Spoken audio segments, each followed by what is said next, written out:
Everyone, welcome back to my channel instant learning.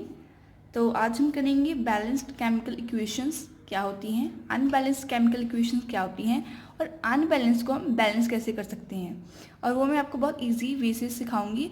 और अगर आप 6 to 7 इक्वेशंस को बैलेंस करना सीख जाते हैं, मतलब उनकी प्रैक्टिस कर लेते हैं, तो आप बहुत ही ईजिली से उसको बैलेंस कर सकते हैं। कुछ भी इतना इसमें हार्ड एंड फास्ट रूल नहीं है। तो पहले हम डिस्कस करते हैं कि बैलेंस और अनबैलेंस क्या चीज़ होती है, क्या कौन सी इक्वेशन को हम अनबैलेंस्ड और बैलेंस्ड इक्वेशन कहते हैं। ठीक है, बैलेंस्ड केमिकल इक्वेशंस क्या है। A balanced chemical equation has number of atom of each element equal on both side. Balanced chemical equation वो इक्वेशन है जिसमें हर एक एलिमेंट के एटम्स दोनों साइड पे सेम हो। फॉर एग्जाम्पल, जैसे जिंक है, यहाँ पर सल्फ्यूरिक एसिड है H2SO4 और यहाँ पर जिंक सल्फेट है प्लस हाइड्रोजन। ओके, यहाँ पर जिंक के कितने एटम्स है, एक एटम है। और इधर भी राइट हैंड साइड पर भी, प्रोडक्ट साइड पर भी जिंक का एक एटम है। हाइड्रोजन के 2 एटम्स हैं, इधर भी हाइड्रोजन के 2 एटम्स हैं। सल्फर 1 एटम, इधर भी सल्फर का एक एटम है। यहाँ पर ऑक्सीजन 4 है और यहाँ पर भी ऑक्सीजन कितनी है, 4 है। तो ये क्या हुआ, हमारा बैलेंस्ड केमिकल इक्वेशंस है। ठीक है, दोनों साइड पे the balance chemical equation has number of atom of each element. हर एक एलिमेंट, जिंक हाइड्रोजन, हर एक एलिमेंट के जो एटम्स हैं वो क्या होने चाहिए, दोनों साइड्स पे सेम होने चाहिए। तो उसको हम कहेंगे बैलेंस्ड केमिकल इक्वेशन। जैसे एग्जाम्पल है, इस एग्जाम्पल को मैं पहले बाद में समझाती हूँ। पहले हम अनबैलेंस्ड केमिकल इक्वेशन करेंगे, उसके अकॉर्डिंग मैं आपको ये समझाऊंगी क्या चीज़ हुई है। तो अनबैलेंस्ड केमिकल इक्वेशंस क्या है। If the number of atoms of each element in reactant side, this is product side, ये रिएक्टेंट और प्रोडक्ट साइड में इक्वल ना हो, उसको हम क्या कहेंगे, then the chemical equation is called unbalanced chemical equation. जैसे आयरन है, हाइड्रोजन, ऑक्सीजन, 3 एलिमेंट है, इधर भी सेम ही होंगे फिर।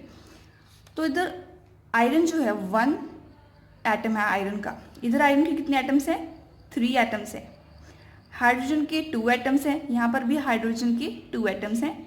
ऑक्सीजन का राइट हैंड साइड पे, रिएक्टेंट साइड पे 1 एटम है, इस साइड पे 4 एटम है। ठीक है, तो मतलब अनबैलेंस है काम। इधर आयरन 1 है, इधर 3 है, ऑक्सीजन 1 है, इधर 4 है, तो अनबैलेंस्ड है ये चीज़। इस टाइप की इक्वेशन को हम क्या कहते हैं, अनबैलेंस्ड केमिकल इक्वेशन। इस टाइप की इक्वेशन को हमने क्या करना है, बैलेंस करना है। सबसे पहले मैं आपको एक एग्जांपल से समझाती हूँ कि बैलेंस और अनबैलेंस केमिकल इक्वेशन क्या चीज़ है, हमें क्या करना है बेसिकली। तो आपको मैं एग्जांपल देती हूँ, एक फ़नी सी आपको लग सकती है, बट हमें कॉन्सेप्ट समझ में आना चाहिए। तो समझ लो 2 ब्रदर्स हैं, 2 भाई हैं। ठीक है, एक भाई यहाँ पर, दूसरा भाई है। इसके पास एक मैंगो है, ठीक है, और 2 एप्पल्स हैं और एक ऑरेंज है। ठीक है, पहले भाई के पास एक मैंगो, एक एप्पल, 2 एप्पल और एक ऑरेंज है। और सेकंड भाई के पास भी 3 मैंगो हैं, 4 ऑरेंजेस हैं और 2 हमारे उसके पास हैं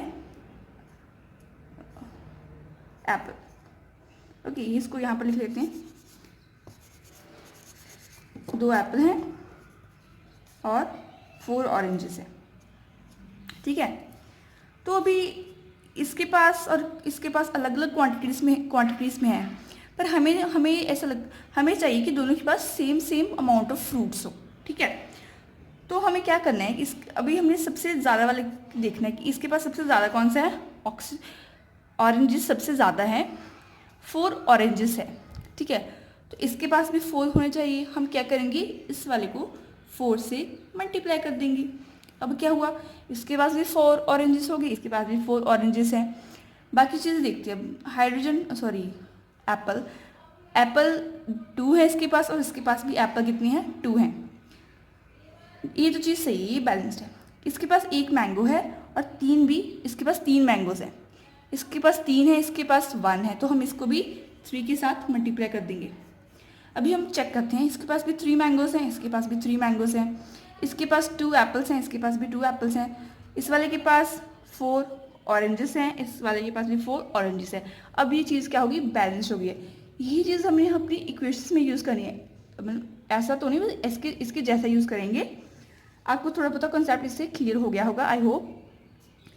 तो अब हम इस इक्वेशन को बैलेंस करते हैं। ओके, तो यहाँ पर देखिए मैंने इक्वेशन लिखी है वो वाली, iron plus water plus iron oxide plus hydrogen. Okay, तो अब हमारे पास एलिमेंट्स हमने पहले देखने कौन कौन से हैं। आयरन है, हाइड्रोजन है और ऑक्सीजन है। ठीक है, रिएक्टेंट साइड पे आयरन कितना है 1, हाइड्रोजन कितना है 2 है। ठीक है, और ऑक्सीजन कितना है 1 है। इस साइड पे प्रोडक्ट साइड पे जो हमारा आयरन है वो कितना है 3 है। हाइड्रोजन कितने हैं 2 एटम्स है हाइड्रोजन के, ऑक्सीजन के कितने एटम्स है 4 एटम्स है, तो 3 2 4। ये प्रोडक्ट साइड है और ये रिएक्टेंट साइड है। ओके, ये चीज़ हमारी होगी। अब हमने क्या करना है, सबसे ज़्यादा वाले से शुरू करना है। तो सबसे ज़्यादा वाला कौन है, ऑक्सीजन है। इसके पास 4 है, मतलब सॉरी इस साइड पे प्रोडक्ट साइड पे 4 है और रिएक्टेंट साइड पे कितने हैं 1 है। हमें इधर भी क्या बनाना है, रिएक्टेंट साइड पे भी 4 ऑक्सीजन चाहिए। तो हम रिएक्टेंट साइड में 4 को मल्टीप्लाई कर देंगे ऑक्सीजन के साथ। तो ये ऑक्सीजन के साथ हमने 4 मल्टीप्लाई कर दिया।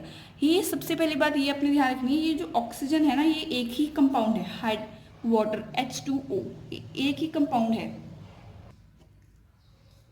तो अगर हम 4 को मल्टीप्लाई करेंगे तो इस पूरे कंपाउंड के बाहर करेंगे। कई स्टूडेंट गलती कर देते हैं, वो इसके साथ कर देते हैं मल्टीप्लाई, वो बिल्कुल गलत होता है। ये पूरा एक ही कंपाउंड है वाटर को हम तोड़ भी सकते हैं इसमें रिएक्शन में। तो H2O पूरे के साथ हमने 4 को मल्टीप्लाई किया है। तो ये हमारी इक्वेशन क्या बन गई, ये चीज़ बन गई। इसमें देखिए आप, ऑक्सीजन इस साइड पे भी 4 है, रिएक्टेंट साइड पे भी, और प्रोडक्ट साइड पे भी ऑक्सीजन क्या है 4 एटम है। पर इससे क्या हुआ, देखिए जो हाइड्रोजन है वो अनबैलेंस्ड हो गया है। ठीक है, पहले वो क्या था बैलेंस था, 2 थे पहले तो, पर अब 4 के साथ मल्टीप्लाई करने के बाद हाइड्रोजन अनबैलेंस्ड हो गया है। अब हाइड्रोजन कितना हो गया 4 2 8 एटम्स उसके हो गए हैं हाइड्रोजन के रिएक्टेंट साइड पे। पर प्रोडक्ट साइड पे तो अभी भी वो 2 है, तो इसको भी हमने क्या बनाना है 8, क्योंकि रिएक्टेंट साइड पे अब हाइड्रोजन कितने हो गए हैं 8 हो गए हैं। तो प्रोडक्ट साइड पे भी 8 बनाने के लिए हम इसको भी 4 से मल्टीप्लाई कर देंगे। तो 4 2 8, इस साइड पे भी 8 हो गए हैं अब हाइड्रोजन, और इस साइड पे भी हाइड्रोजन के 4 एटम्स हो गए हैं। ओके, तो ये चीज़ तो होगी पूरी हमारी बैलेंस, हाइड्रोजन और ऑक्सीजन हमारे हो गए अब बैलेंस्ड। अब बात आती है हमारी आयरन की। आयरन इस साइड पे 1 एटम है और इस साइड पे कितने हैं 3 एटम्स हैं। ये जो मेथड है इसको हम हिट एंड ट्रायल मेथड कहते हैं। ठीक है, तो इधर 3 है इधर 1 है, हमें क्या करना है इस साइड पर भी 3 के साथ मल्टीप्लाई कर दिया है। आयरन को 3 के साथ मल्टीप्लाई कर देंगे तो इधर भी 3 एटम्स हो जाएंगे, इधर तो ऑलरेडी 3 थे। तो अब हमारी जो इक्वेशन है वो बैलेंस्ड हो चुकी है। एक बार चेक कर लेते हैं हम, 3 iron 4 2 8 hydrogen, 4 2 8 hydrogen, 4 oxygen 4 oxygen. तो हमारी ये सारी इक्वेशन क्या होगी बैलेंस्ड होगी दोनों साइड पे, रिएक्टेंट साइड पे और प्रोडक्ट साइड पे जो हमारे एटम्स हैं हर एक एलिमेंट के वो बैलेंस्ड इक्वल हैं। ओके, तो अब थोड़ी सी सिंबल्स हैं मैं आपको बताना चाहूँगी, ये हमारे आगे क्वेश्चंस में यूज़ होंगे। जो हमारे इंटेक्स्ट क्वेश्चन है इसके बाद में वो करवाने वाली हूँ। तो गैसीय स्टेट में अगर कोई भी एलिमेंट कंपाउंड को भी सब्सटेंस है वो गैसीय स्टेट में है तो उसकी ब्रैकेट में हम स्मॉल g लिखेंगे। अगर कोई भी सब्सटेंस हमारा लिक्विड स्टेट में है तो हम ब्रैकेट में L लिखेंगे, सॉलिड में है तो ब्रैकेट में S लिखेंगे, और एक्वस स्टेट में है तो एक्वस स्टेट मतलब कि उसको हम किसी सब्सटेंस का हमने सॉल्यूशन बना दिया है, किसी सब्सटेंस को हमने वाटर में ऐड किया है एलिमेंट को। ओके, तो वो कौन सी स्टेट में अब आ गया है एक्वस स्टेट में, तो उसके ब्रैकेट में हम AQ लिखेंगे एक्वस। तो अब क्वेश्चन करते हैं पेज नंबर 60 NCERT के। उसमें क्या है, right the balance equation for the following chemical reaction. इसके लिए हमने ये उन्होंने दी है वर्ड इक्वेशन है। ये कौन सी इक्वेशन है वर्ड, जो मैं इसके बारे में फर्स्ट अपनी वीडियो में बता चुकी हूँ। वर्ड इक्वेशन को हमने पहले सिंबल इक्वेशन में यानी कि केमिकल इक्वेशन में कन्वर्ट करना है, फिर इसको हमने बैलेंस करना है। तो हाइड्रोजन को हम ऐसे लिखते हैं H2 हाइड्रोजन गैस, क्लोरीन को Cl2, दोनों को हमने रिएक्ट करवाया, क्या हमारे पास बन गया हाइड्रोजन क्लोराइड। ओके, तो ये हमने देखना है बैलेंस्ड है कि नहीं। ये तो ऑलरेडी इधर H2 है, हाइड्रोजन गैसेस फॉर्म में है, H2 इधर H1 है, मतलब इधर हाइड्रोजन के 2 एटम्स है, इधर हाइड्रोजन का 1 एटम है। तो इस साइड भी हमें 2 बनाना है तो हम 2 के साथ मल्टीप्लाई कर देंगे। 2 के साथ मल्टीप्लाई किया तो हमारी इक्वेशन बैलेंस्ड हो गई है। देखिए क्लोरीन अपने आप बैलेंस हो गया है, यहाँ पर हाइड्रोजन 2 है, इधर भी हाइड्रोजन 2 हो गए हैं, क्लोरीन के 2 एटम्स है, इधर भी क्लोरीन के 2 एटम्स है, तो ये हमारी इक्वेशन होगी बैलेंस्ड। तो अभी हमारा नेक्स्ट क्वेश्चन है barium chloride plus aluminium sulphate gives you barium sulphate plus aluminium chloride. ठीक है। बेरियम क्लोराइड है, इसका फॉर्मूला क्या है, BaCl2। ओके, तो ये BaCl2 कैसे आया, ये चीज़ आपने अपनी 9th क्लास में देखी होगी फॉर्मूले बनाते वक्त, ठीक है। तो ये वहाँ से आया है बेरियम क्लोराइड। जैसे मैंने नीचे एक क्वेश्चन में किया है, बेरियम के जो वैलेंस इलेक्ट्रॉन होते हैं वैलेंसी है, बेरियम की वैलेंसी 2 है, क्लोरीन की वैलेंसी 1 है, क्रॉस मल्टीप्लाई करके हमारे पास क्या आ जाता है, बेरियम क्लोराइड, Cl के साथ 2।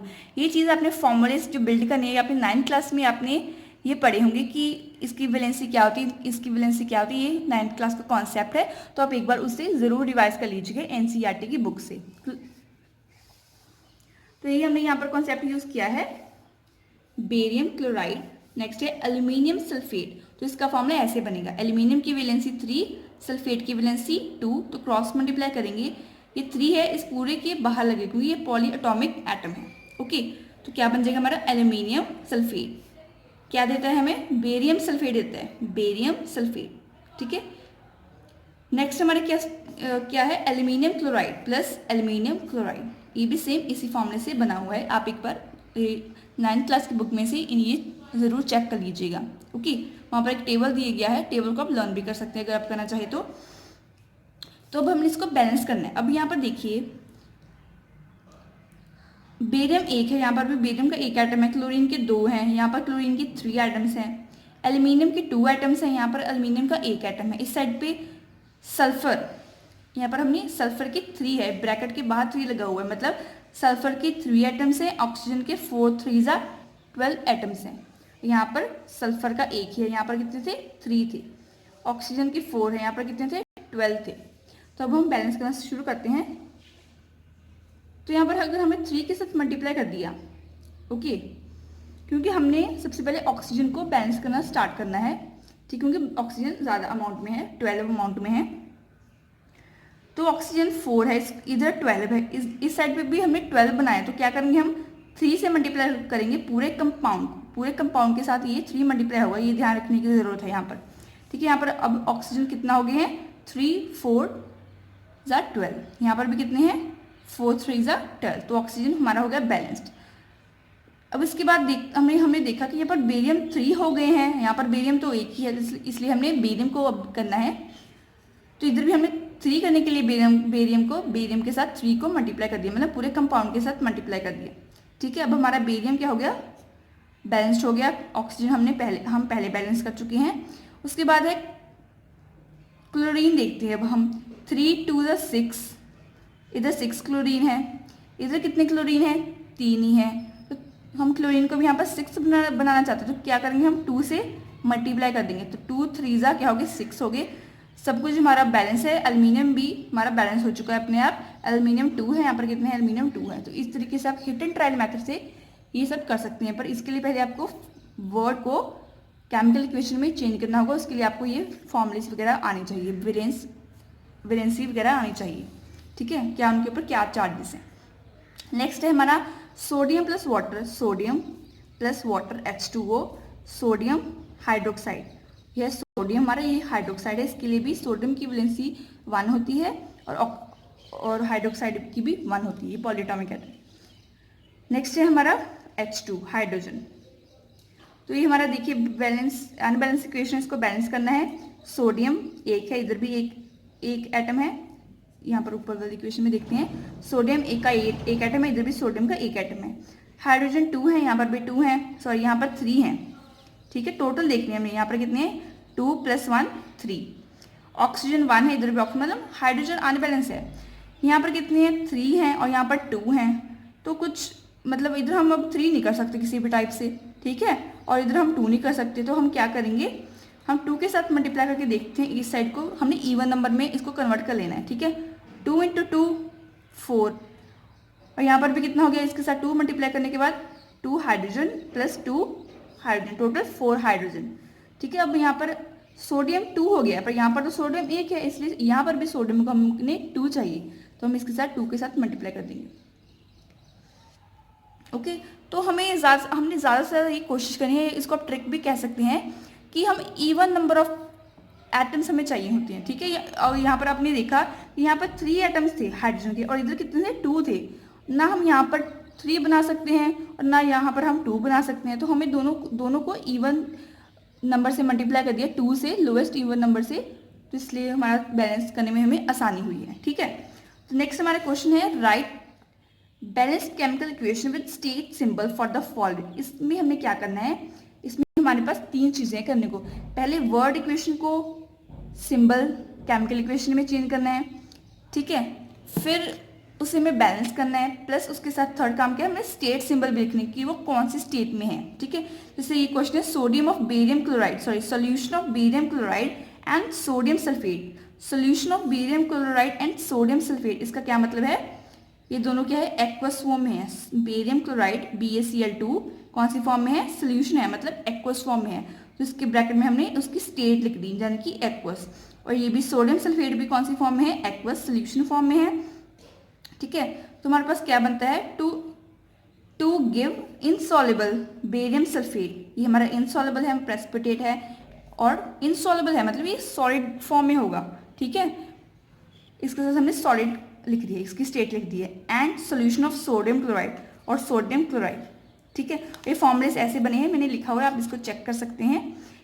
ठीक है, सोल्यूशन ऑफ सोडियम क्लोराइड है, मतलब सोडियम क्लोराइड भी क्या है, सोल्यूशन फॉर्म में है, मीन्स एक्वस फॉर्म में है। ठीक है, अब इसको हमने बैलेंस कर सकते हैं। हम बैलेंस करने के लिए सिर्फ सोडियम यहाँ पर अनबैलेंस्ड है, यहाँ पर सोडियम 2 था, यहाँ पर सोडियम 1 है। ठीक है, और यहाँ पर क्लोरीन 2 था, यहाँ पर क्लोरीन 1 था, ये 2 बैलेंस करने के लिए हमने 2 लगा दिया यहाँ पर। ओके, नेक्स्ट क्वेश्चन है sodium hydroxide solution. Sodium hydroxide solution form में, मीन्स एक्वस फॉर्म में है, reacts with hydrochloric acid. Hydrochloric acid मतलब हाइड्रोजन क्लोराइड, हाइड्रोजन क्लोराइड को ही हम हाइड्रोक्लोरिक एसिड बोलते हैं। अब एसिड कौन सी फॉर्म में होता है, एक्वस सोल्यूशन, एक्वस फॉर्म में सोल्यूशन लिखा है वैसे यहाँ पर भी। टू प्रोड्यूस मतलब एरो के बाद हमने वो चीज़ लिखनी है। ठीक है, जैसे ये पिछले क्वेश्चन में भी था, टू गिव लिखा था, टू गिव मतलब जो बाकी चीज़ इसके बाद आएगी वो प्रोडक्ट होगी, उसके एरो के बाद आएगी। और यहाँ पर क्या लिखा है, टू प्रोड्यूस, इसका भी मतलब है कि वो चीज़ एरो के बाद आएगी, प्रोडक्ट में है हमारी।